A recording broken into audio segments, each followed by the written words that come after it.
Hello friends, स्वागत है आप सभी का फिर से एक नए वीडियो में, जिसमें कि आज हम जानेंगे जो बीएसएससी सीजीएल 3 के जो फॉर्म अभी अप्लाई हो रहे हैं उससे पहले, फॉर्म भरने से पहले आपके पास क्या क्या डॉक्यूमेंट होना चाहिए। हालांकि इस पर हम वीडियो बना चुके हैं और बहुत सारे कमेंट देखने को मिल रहे, तो मैं सोचा कि फिर इसको एक बार और क्लेरिफाई कर दूँ। तो चैनल पर जो भी लोग नए हैं चैनल को जरूर सब्सक्राइब करके और बेल आइकन जरूर प्रेस करें। और आइए हम वीडियो को स्टार्ट करते हैं। तो सबसे पहले बात, जो अभी फॉर्म भरा जा रहा है 14 अप्रैल से लेकर 15 अप्रैल तक 1 महीना समय है और 2 दिन पेमेंट का समय बाद में दिया जाएगा, जो कि 17 मई तक लास्ट डेट होगा। तो फॉर्म भरने से पहले आपके पास जो डॉक्यूमेंट वहाँ मांगा जा रहा है, जो डॉक्यूमेंट आपके पास अवेलेबल होना चाहिए, तो आप जो हाउ टू अप्लाई एक पीडीएफ है, आप साइट पे जाकर के जरूर उसको विजिट करें, देखिए। तो उस पीडीएफ में मैं फिर से कुछ बात आपको बताना चाहता हूँ। जो मुख्य बिंदु है, क्या सब इसमें डॉक्यूमेंट आपके होने चाहिए। तो सबसे पहला चीज़ है कि अस्थायी निवास प्रमाण पत्र। तो अगर मान लीजिए कोई बिहार के रेसिडेंस है, कोई बिहार के छात्र हैं, तो उसके लिए अस्थायी निवास प्रमाण पत्र उसके पास होना चाहिए, पहला नंबर चीज़। और वो कभी कभी हो सकता है, जरूरी नहीं कि करेंट का ही हो। तो उसमें क्या है कि प्रमाण पत्र संख्या हो, उसको प्रमाण पत्र संख्या जो है आपको जब फॉर्म अप्लाई कीजिएगा तो वो आपको प्रमाण पत्र संख्या देना पड़ेगा। और उसमें आपको ये भी मेंशन हो कि जो आप उस समय बनाए थे, सीओ से बनाए, आरओ से बनाए या एसडीओ से बनाए, जो भी आपके पास है वो आपको वहाँ फॉर्म भरने के टाइम में वो मेंशन किया जाएगा। वहाँ पे 4 ऑप्शन है, सीओ है, आरओ है, एसडीओ है, इसके बाद जो है आपका डीएम है एक, और एक ऑप्शन है आपका अदर। ठीक है, तो अदर देने के बाद जो है आपको फिर वहाँ पे अदर में किसका है तो उसका आपका नाम मेंशन करना पड़ेगा। तो ये 5 ऑप्शन वहाँ पे दिख रहे हैं जो भी फॉर्म अप्लाई करना चाह रहे हैं। ठीक है, तो इसके बाद जो है दूसरा पॉइंट है, जो सबसे बहुत मेन फैक्टर पॉइंट है, जिसके लिए इशू भी बहुत ज़्यादा चल रहा है, वो है जाति प्रमाण पत्र। जाति प्रमाण पत्र या क्रीमी लेयर रहित प्रमाण पत्र या आर्थिक रूप से कमजोर वर्ग का प्रमाण पत्र यदि लागू हो, यानी तीनों में कोई तो लागू होगा ही। अगर जाति प्रमाण पत्र उसके लिए है जो छात्र एससी और एसटी से बिलोंग करते हैं, उसके लिए जाति प्रमाण पत्र की जरूरी है। तो चाहे जाति प्रमाण पत्र अभी का हो या 1 साल पहले का हो या 2 साल पहले का हो, जाति तो कोई बदलता नहीं है। तो आप जाति प्रमाण पत्र उसमें देना है आपको, उसमें प्रमाण पत्र संख्या होना चाहिए और ये मेंशन होना चाहिए कि किन्होंने ये बनाया है। और जो है अभी तो ब्लॉक लेवल पे आरओ बनाते हैं, पहले जो है सीओ बना रहे थे। ठीक है, इसीलिए आपको वहाँ पे सीओ का भी ऑप्शन दे रखा है, ताकि बहुत छात्र के पास पुराना वाला है तो वो सीओ ऑप्शन टिक लगा करके आगे वो फॉर्म भर सकते हैं। तो ये हो गया जाति प्रमाण पत्र एससी एसटी के लिए। इसके बाद जो मेन टॉपिक है वो क्रीमी लेयर रहित प्रमाण पत्र। ठीक है, यानी कि एनसीएल, नॉन क्रीमी लेयर जो होता है, इसमें 2 तरह के नॉन क्रीमी बनते हैं। एक है सेंट्रल गवर्नमेंट का बनता है, एक होता है बिहार का। तो वहाँ पे जब आपका फॉर्म भरने के टाइम में हम देखें तो वहाँ पे आपका बिहार सरकार के परियोजनार्थ के बारे में लिखा हुआ है, यानी कि आपका बिहार सरकार से जो एनसीएल बना हुआ है उसी को वो मानेगी। तो अब एनसीएल पुराना हो नया हो, तो अगर किसी के पास पुराना है, 1 साल पुराना है, यानी 1 साल के अंदर का है, तो वो दे सकते हैं। अगर वो सीओ लेवल का भी हो या आरओ लेवल का हो तो दे सकते हैं, कोई बेहिचक दे सकते हैं। अगर किसी के पास नहीं है तो अभी भी टाइम है, आप एनसीएल जो है, ऐसे तो प्रोसेस 20 से 21 दिन का है, लेकिन अभी आप जो है आप खुद से जा करके वहाँ से रिपोर्ट निकाल करके आप बनवा सकते हैं। तो आप वो, क्योंकि आपको जरूरी है फॉर्म भरने में देना है, तो आप बनवा सकते हैं। मेरे समझ से अगर आपके पास ज़्यादा ओल्ड है तो आप न्यू बना कर ही दें, क्योंकि ये भी जो आप न्यू दे रहे हैं ये भी आगे चल के ओल्ड ही होने वाला है। क्यों होने वाला है, तो ये वैकेंसी अभी जो कब इसकी पूरा फाइनल प्रक्रिया होती है, तो वो आगे चल के अगर 2 साल के बाद फाइनल होती है या 1 साल के बाद होती है, तो ये भी तो ओल्ड ही हो जाएगा। तो फिर इसीलिए अगर संभव हो तो आप न्यू बना करके उसमें डालें। अगर नहीं, आपके पास पुराना है, अगर 1 साल या 2 साल का भी पुराना है, सब कुछ ठीक ठाक है, उसमें प्रमाण पत्र संख्या टोटल चीज़ बढ़िया से बना हुआ है, तो आप जो है निस्संदेह वो लगा सकते हैं। हाँ, एनसीएल में एक बहुत सा चीज़ मैटर करता है, जैसे कि मान लीजिए किसी के पास जो है एनसीएल 2 साल पहले का है, सपोज कि 2 साल पहले का एनसीएल है। ठीक है, एनसीएल पे ज़्यादा हम समय लेंगे।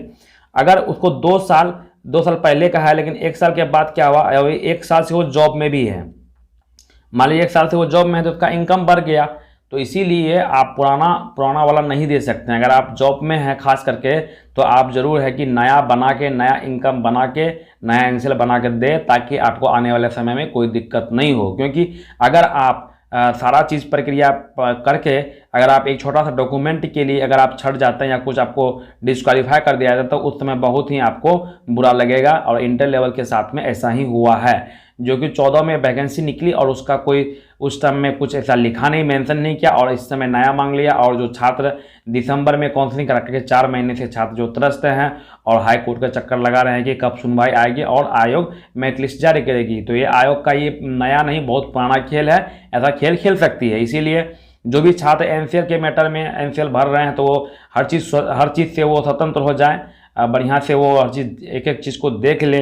और मान लीजिए कोई एनसीएल में आ रहे हैं, उसका कास्ट भी चेंज हुआ, मान लीजिए कि कुछ जैसे कि पिछले कुछ दिनों में जो एक कास्ट था, कोई भी कुछ 2-3 कास्ट था, एक तेली कास्ट हमको याद आ रहा है, तो उसको क्या किया था कि वो बीसी से करके ईबीसी कर दिया गया है।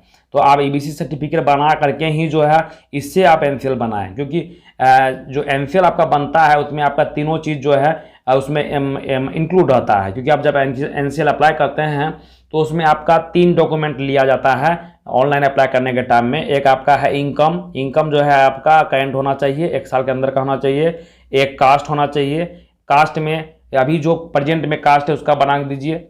और इसके बाद जो है एक होता है आपका रेसिडेंशियल, ठीक है, रेसिडेंशियल जो है आपका कभी कभी चलेगा। तो इसीलिए जब एनसीएल बनाए तो बहुत सारे बात को ध्यान में रख के बनाएं, क्योंकि अगर आप पहले का दे रहे हैं, अगर पहले आप दूसरा कास्ट थे, अभी आप दूसरा कास्ट में आ गए हैं, तो अभी बाद में जब फिर वो वेरीफाई होगा तो फिर आप फंस सकते हैं।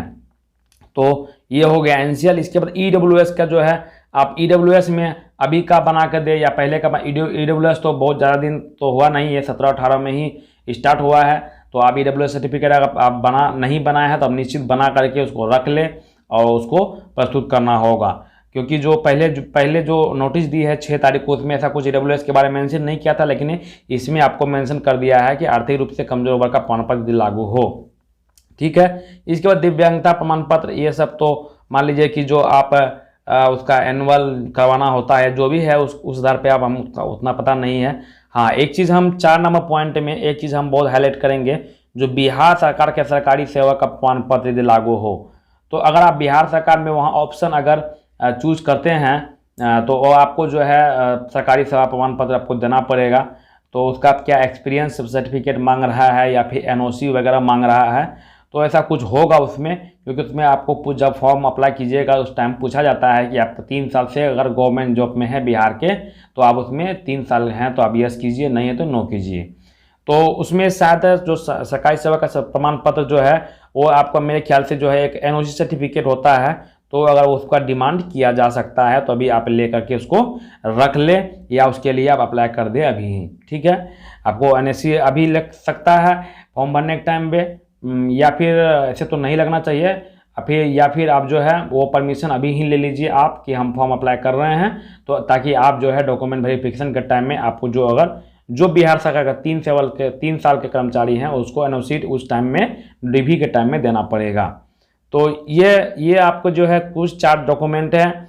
इसके बाद जो है भूतपूर्व सैनिक का प्रमाण पत्र, तो एक सर्विसमैन के लिए हो गया, दिव्यांगता प्रमाण पत्र ये हो गया। इसके बाद अहम मुद्दा पे हम आते हैं, जो ये डॉक्यूमेंट होने के बाद सबसे बड़ा मैटर आता है फोटो और साइन, ठीक है। तो फोटो और साइन में क्या है, जो है आपको जो है बैकग्राउंड जो होना चाहिए वो वाइट होना चाहिए या फिर कोई हल्का रंग होना चाहिए। तो मैक्सिमम के तो फोटोग्राफ में डीप रहते हैं, तो आप मेरे ख्याल से मैं प्रीफर करता हूं कि आप वाइट ही दे दें, ताकि आयोग आपको कोई भी एंगल से ये छांट ना सके और जो भी डायमेंशन दिया है उस डायमेंशन में करके दे। क्योंकि आपको हो सकता है बाद में जब एडमिट कार्ड जारी किया जाए तो कुछ प्रॉब्लम होगा, तो फिर आपको आयोग का चक्कर लगाना पड़ेगा। ऐसा देखा जाता है, कई बार बीपीएससी में देखा जाता है और बिहार सीसी में ऐसा होता है। इसीलिए फोटो और साइन को बढ़िया से जो जिस भी फॉर्मेट में मांगा है और जिस भी डायमेंशन मांगा उसको करके दे, और जैसा भी मांगा है उसमें आपका टोटल चीज़ लिखा हुआ, आप उसको देख के कर सकते हैं। इसके बाद जो है जो आपका फिर है कुछ डॉक्यूमेंट एजुकेशन क्वालिफिकेशन के बारे में हम बात करेंगे। तो उसमें क्या है, पहला नंबर में आपका मैट्रिक का मांगा जा रहा है। तो मैट्रिक के लिए तो आपका जो मैट्रिक जो कर चुके होंगे, क्योंकि जो ग्रेजुएशन लेवल का वैकेंसी है मैट्रिक कर लिए हैं, तो स्वाभाविक है कि आप 5 साल पहले जो है आप मैट्रिक किए होंगे, तो उसका जो मूल प्रमाण पत्र है अगर आप नहीं भी लाए हैं, बहुत सारे छात्र नहीं लाते हैं, तो ओरिजिनल प्रमाण पत्र जो है उसका जो है सर्टिफिकेट नंबर आपको इशू करना होगा। मतलब उसमें आपको डालना पड़ेगा जो सर्टिफिकेट नंबर, इसलिए आप ओरिजिनल निकाल करके उसका ओरिजिनल का ही सर्टिफिकेट नंबर वहाँ पे फिलअप करें। इसके बाद आता है जो ग्रेजुएशन के लिए हम बात करेंगे। तो ग्रेजुएशन में क्या है, कुछ छात्र 21 में कंप्लीट किए हैं, तो 21 में भी कंप्लीट अगर किए हैं कोई छात्र तो उसके पास 2 सर्टिफिकेट जरूर होगा, एक मार्कशीट होगा, इसके बाद दूसरा होगा प्रोविजनल।